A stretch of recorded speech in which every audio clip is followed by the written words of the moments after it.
State's football season soars into thin air this weekend. Some people's victory projections for the Oklahoma City Thunder could be headed there too. And the Oklahoma Sooners have a week off before returning to the rarefied air of the BCS.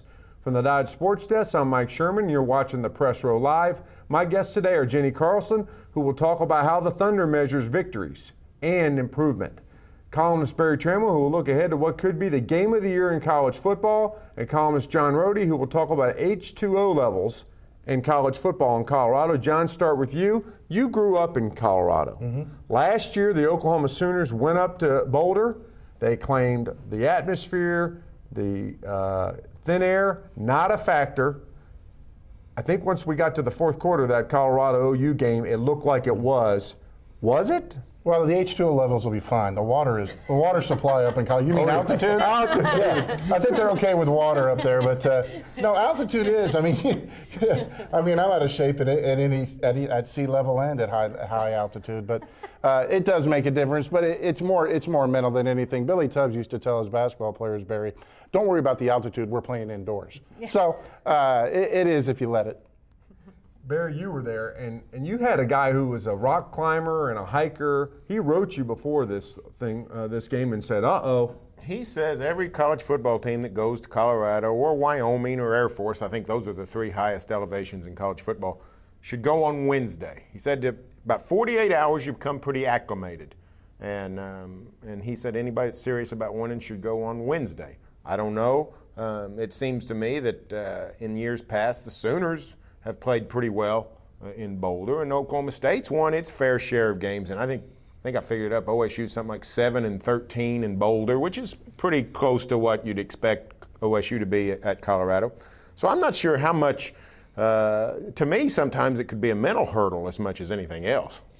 You talked to a rock climber. I was talking to some cross-country folks this week about Colorado because that's obviously a big running area. I had the Oklahoma State coach tell me that last year they had Big 12s in Boulder, and they had a guy get altitude sickness, and he couldn't even run, one of their best guys. He said if you can't go 2 weeks before to run at high altitude, you might as well go an hour before and just go right ahead. Now, I don't know how that varies in football. You're obviously not running as far, but it takes longer than, say, a cross-country meet. But it was just kind of an interesting theory. I'd never really thought about it in terms of should you just go right before and call it a day. But it sure looked like something was going on to the Sooners last year in that game. They really seemed to mentally fall apart, and you have to wonder how much then does their physical where they were physically then become a mental thing. So I think it has to play a part to some degree. How much it will this week, I'm not real sure. Altitude didn't make them fumble at midfield. True.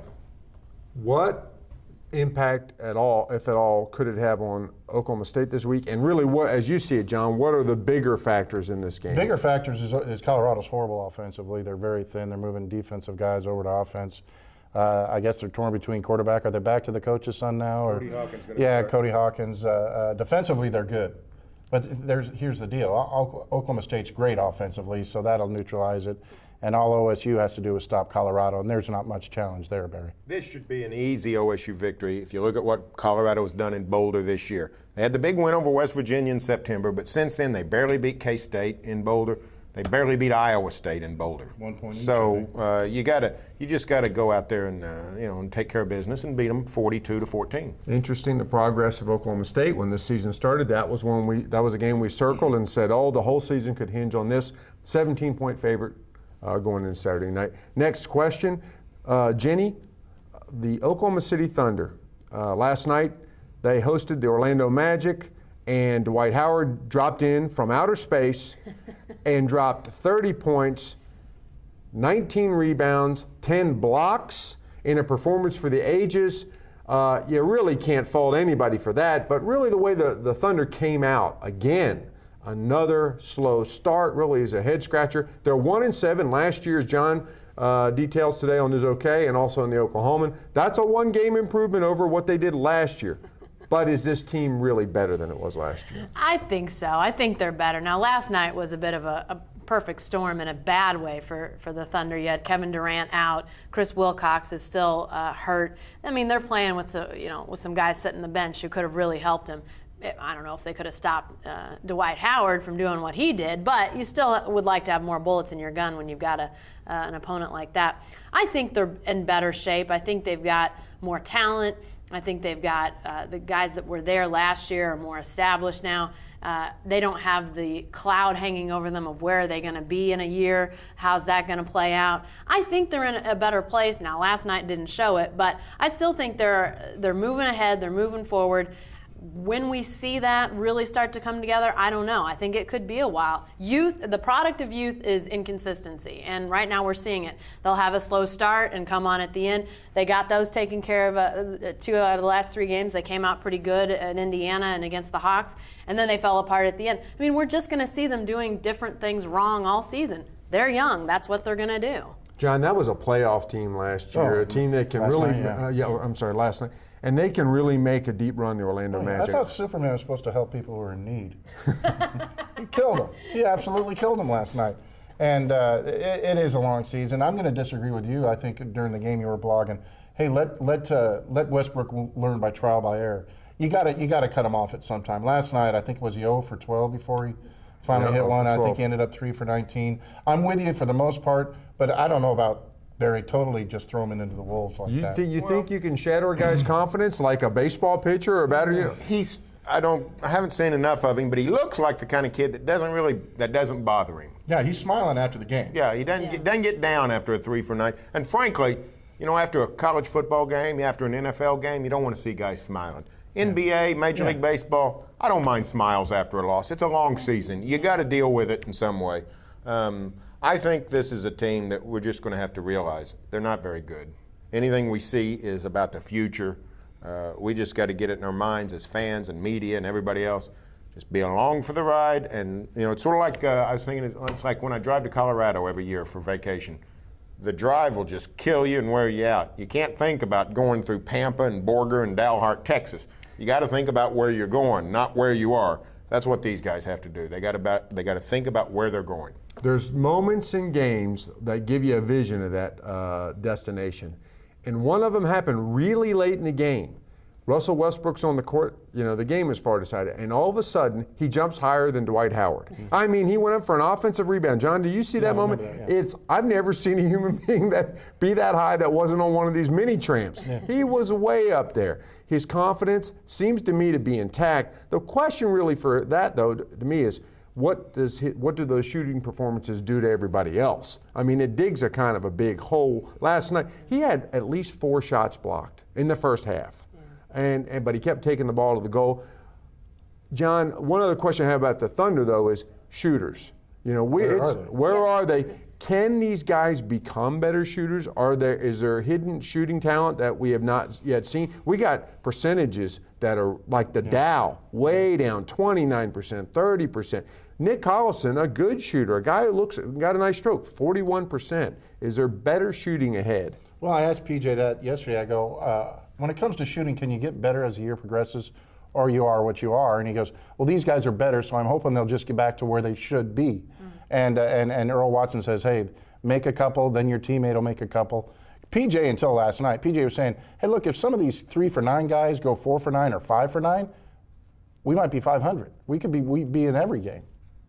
There's a lot of 3 for 9 shooting performances so far for them. Okay, Barry, now let's talk about the Oklahoma Sooners. With a week off for both OU and Texas Tech, OU fans are scoreboard watching this weekend. Any games out there that you see that really could affect the status of that OU and maybe the OU Tech game? Well, there's two games that have a chance, and that's South Carolina at Florida and Texas at Kansas. Now, South Carolina at Florida, if somebody could beat Alabama or Florida before the SEC title game, that would help everybody to some extent. But I really don't think South Carolina is going to win at Florida. That's How about Florida State in 2 weeks? Florida, now they could lose at Tallahassee because Florida State's better, and that's a grudge match. But I think an interesting game's in Lawrence, Texas at Kansas. 4 years ago, Texas was really good. That was the year before they won the national title, but they finished 11-1, went to the Rose Bowl and beat Michigan back when Michigan played intercollegiate football. So Vince Young was really hitting his stride, was doing great. They went up there and Kansas had them beat. That was the big pass interference play. Mark Mangino uttered his famous BCS. That's right, BCS line. So, and that wasn't a very good Kansas team. Kansas is not as good as they were last year, but they're still pretty decent. They can score. I don't think it's going to be easy. If Kansas could upset Texas, that would really relieve the pressure off Oklahoma and Texas Tech for scoreboard watching. And then it's going to come down to, can they take care of their own business? If if it comes down to the three-way tie and we have to look at the BCS, it's the best way to break the tie, but it's still not a satisfactory way. So there's going to be some disgruntledness at the end of this Big 12 season if we put a team in Kansas City based on the BCS. You know what's funny about this week? This week to me feels as sort of anticlimactic heading towards it as any we've had in a while, because every week for about the last month has had just a blowout game around here. But that's oftentimes, if you think about it, those are the weeks when stuff happens that you're just not expecting. So this is a weekend that I don't really think too much is going to go crazy, but it's probably the weekend that we'll see just 2 or 3 crazy games and crazy upsets we aren't expecting. I don't know if I think Texas is going to lose at Kansas, but you just never know. I mean, crazy things have happened, and so this week feels like it's going to be status quo, so I'm sure it'll be the absolute opposite. Yeah, only two ranked teams play each other, and that's South Carolina at Florida, and that's 25 versus 4. But I think that the Florida game is more pertinent than the Texas game. Now, if Texas loses, and then OU loses, and then Texas Tech loses twice, and then you're eliminating the 3-way tie, and you're opening up a 4-way tie with 2 losses each. So we did that last year, didn't we? Yeah, it got really weird. But no, I think the scoreboard watching will be Florida, South Carolina, I think, more so than Kansas, Texas. One more game that could be interesting. USC goes to Stanford. Last year, Stanford went to USC and won as one of the biggest upsets in college football history. Either 39-point underdog 42. or 42 with a backup quarterback. They go to Stanford this year. Stanford's got a heck of a coach. Jim Harbaugh is a heck of a coach. Stanford's just so-so. They're 5-5, but they could really turn the Pac-10 race on its ear if with an upset and also eliminate USC from the national title picture. How about a brother coach off here? The Harbaughs against the Stoops. Who do you like? Well, I mean, if we're playing intercollegiate football, I like the Stoops. But if we go up to the big boys, I like the Harbaughs. Yeah, aren't the Harbaughs pros? Yeah, John Harbaugh is in first place in the AFC North. So I think that closes all cases. Let's go back to the Sooners. A couple things we got working for the Oklahoman. One, on Saturday, we're going to try to write about how these two teams use the open week, OU and Texas Tech, to sort of game plan for each other. Inside the mind of Mike Leach, it's sort of like the Monty Python's Flying Circus, where the guy's head flies off and all this stuff falls out. Do we really want somebody to go in Pirates, there? football. God. People have tried, but most of the time when people go in, as Barry pointed out earlier this week, we always talk about his eccentricities. What's in there is some offensive football genius. Yeah. That's what we want to get to. The second thing, maybe as interesting, is the OU Tech game the biggest game in college football this year? Oh, why not? Yeah. Yeah, because it's the latest. And then the latest and the greatest. It's a moving target. I mean, at the beginning of the year, we wouldn't have said that, but I think right now it absolutely is. What we're headed for is a great finish, which is the possibility of on that last Saturday, December 6th, I think it is, or 5th, whatever that Saturday is. We're headed for what amounts to a Final Four. 1.5 games of a Final Four. Alabama, Florida be an absolute national semifinal. Winner goes, and then the Big 12 South winner against Missouri, which Missouri would not be playing for a berth, but the other team would be. So that we're headed for a great final Saturday of the college football season. And OU Tech, OU OSU afterwards, perhaps, would be a setup to those games. Now, also, it's an elimination game for the Heisman Trophy. Graham Harrell, maybe the leader right now, against Sam Bradford, who's running 2 and 3 in most charts. Is that game going to decide the Heisman Trophy? Well, that's the interesting. That should be one of the stories next week. You know who's going to win Sam Bradford the Heisman? His defense. If they pick off Harrell 3 or 4 times and win that thing going away, Sam Bradford's going to win the Heisman because of his defense. And what's interesting is since Texas, that OU defense has become pretty thievery minded. I mean, can you do something about kicking off though? Can you just say, let's put it at the 30? Squib. Or I guess You know what? I've studied the issue extensively yesterday. I've studied the issue, and you shouldn't squib kick. I was of the mind you should squib kick, but I looked it up.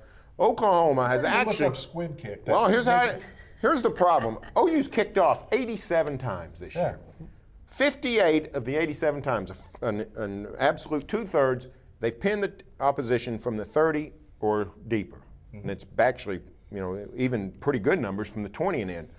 If you can do that 2/3 of the time, I think you live with the other stuff. So I think you go ahead and kick it deep and you hope your guys get in the way of somebody. I think Tech has kicked off 90 sometimes. No, 80, it's 82. OU leads, doesn't it? And here's what's interesting. The Big 12 has 8 of the top 33 teams in America on kickoff returns. Yeah. And the Big 12 is terrible collectively in kickoff coverage. Not just OU. Everybody stinks. So you're just saying it's opportunity? I think. Tech is 64th, I think, and it's pretty good at it. But like Missouri is 90th, OSU is 103rd or something, 109. OSU's 103rd. Texas is 100th. I mean, they all stink at it. So the difference is the Sooners have given up three big boys. Get on the house. The kickoff team, earn your varsity letter. No problem at all. Hey, off the field, this week, Terry Don Phillips was in Oklahoma. We don't know. Maybe he was seeing old friends. But he's shopping for a coach because he fired his coach a couple weeks ago, Tommy Bowden. And it's apparent now that Brent Venables did talk to Terry Don Phillips. What's the chances that the Sooners lose Venables or Kevin Wilson somewhere, when the coaching carousel spins this offseason? I think pretty good. History says they won't because it's an even-numbered year, and Bob Stoops only loses coaches in odd-numbered years. Leach 99, Mangino 01, Mike Stoops 03. What if they lose them in December? Well, it's something else he researched, by the way. At the end, I'm talking about at the end of the season.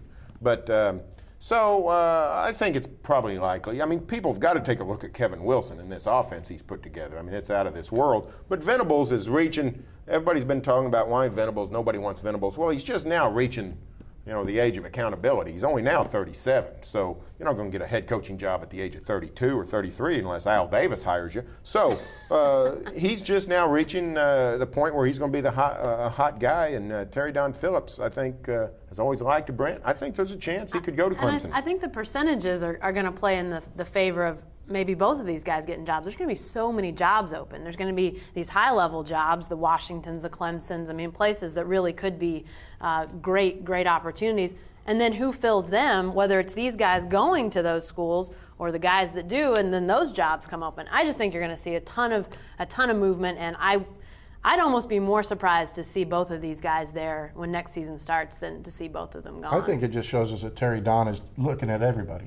He's looking at Venables, an assistant, never been a head coach. He's also looked at Layden Kiffin last week, who was a head coach, if that counts, if you're with the Raiders, and was with USC before that. I think it's an open book. I think what we learned most is that he's not afraid of an assistant, and that to me is not surprising, but that says something about Clemson. I got a wild card for you on Kevin Wilson.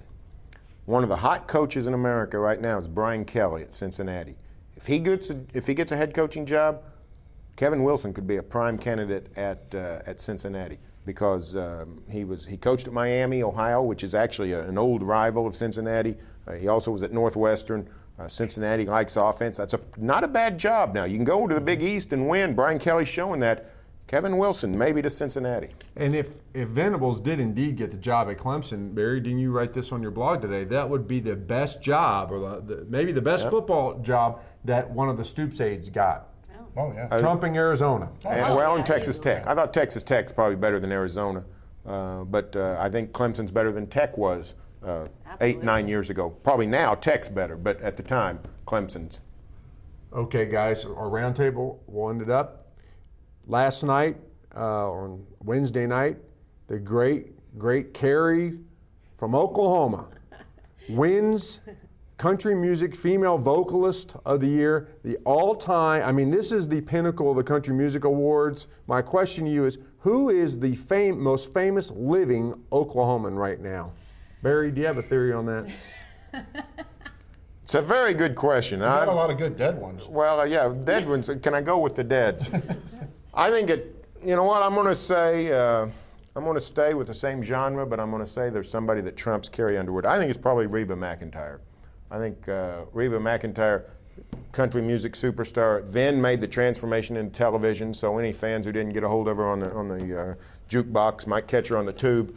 So I'm going to say Reba McEntire. The standard is you walk up to somebody in Montpelier, North Carolina, and you say, hey, who do you know better, this person or this person? Who are you picking, Jenny? I'll stick with country music, but I'm going to say Toby Keith.